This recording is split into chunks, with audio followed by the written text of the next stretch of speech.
মুখে স্বীকাৰ কৰিছে যে ইয়াত হত্যা কৰা হৈছে। মই নাই কোৱা দেই, মুখ্যমন্ত্ৰীয়ে কৈছে। মুখ্যমন্ত্ৰীয়ে দুবাৰ কৈছে যে হত্যা কৰা হৈছে। যেতিয়া হত্যা কৰা হৈছে তাৰ উচিত বিচাৰ আমাক লাগিব, তাৰ উচিত বিচাৰ লাগিব। সেইটো আইলেণ্ডলৈ কেলে গ'ল, যিটো আইলেণ্ডত কোৱাৰেণ্টাইন কৰা হয় বুলি কৈছে। ক'ভিডৰ সময়ত বোলে এইটো কোৱাৰেণ্টাইন হিচাপে তাক ব্যৱহাৰ কৰা হৈছিলে আৰু অভিশপ্ত আইলেণ্ড বুলি কৈছে। সেইকাৰণে আমি স্পষ্টকৈ কৈ দিছোঁ এইখিনি কথা।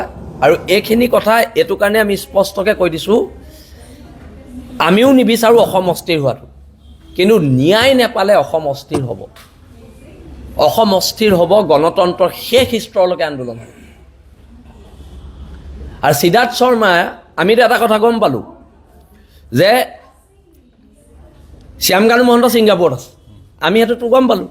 ছিংগাপুৰৰ পৰা CID এৰেষ্ট কৰিব নোৱাৰে, CBI পাৰিব। কেন্দ্ৰীয় তদন্তকাৰী সংস্থাহে পাৰিব। আৰু CIDটো হৈছে কি, অসম চৰকাৰৰ আণ্ডাৰত। কিয় অসম চৰকাৰৰ আণ্ডাৰত থাকিব লাগিছে? চেণ্ট্ৰেল গভৰ্ণমেণ্টৰ আণ্ডাৰত থাকক, CBI হাতত দিয়ক। CBI হাতত দিয়ক, তেতিয়া অন্ততঃ ৰাজনৈতিক প্ৰভাৱৰ পৰা বহু পৰিমাণে মুক্ত হ'ব, বহু পৰিমাণে মুক্ত হ'ব। এই কথাখিনি আমি কৈছোঁ। আৰু যদি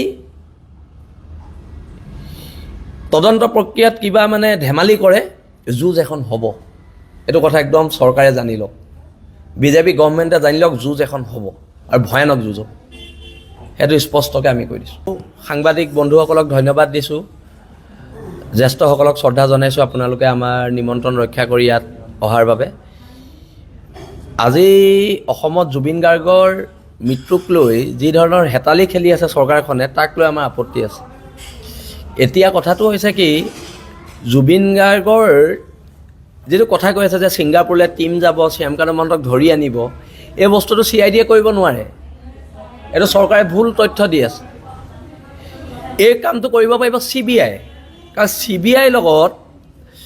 CBI এইটো কাৰণে কৰিব পাৰিব যে ভাৰত চৰকাৰৰ লগত ছিংগাপুৰ চৰকাৰৰ এটা চুক্তি আছে, মিউচুৱেল লিগেল এছিষ্টেণ্ট ট্ৰিটি, মানে MLAT আণ্ডাৰত CBI আনিব পাৰিব ধৰি। CIDয়ে শ্যামকানু মহন্তক তাৰ পৰা এৰেষ্ট কৰি আনিব নোৱাৰে।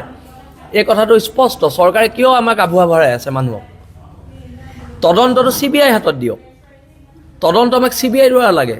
আৰু কথাটো হৈছে এতিয়া দুৰ্গোৎসৱ চলি আছে, বিষাদৰ মাজত দুৰ্গোৎসৱ চলি আছে। কিন্তু দুৰ্গা পূজা শেষ হোৱাৰ পিছত বীৰ লাচিত থানা অসমে সৰ্বস্তৰ জনতাক লৈ কিন্তু ভয়ানক প্ৰতিবাদ কৰিব। আৰু প্ৰতিবাদ কিন্তু আমি ৰাজপথত কৰিম। কাৰণ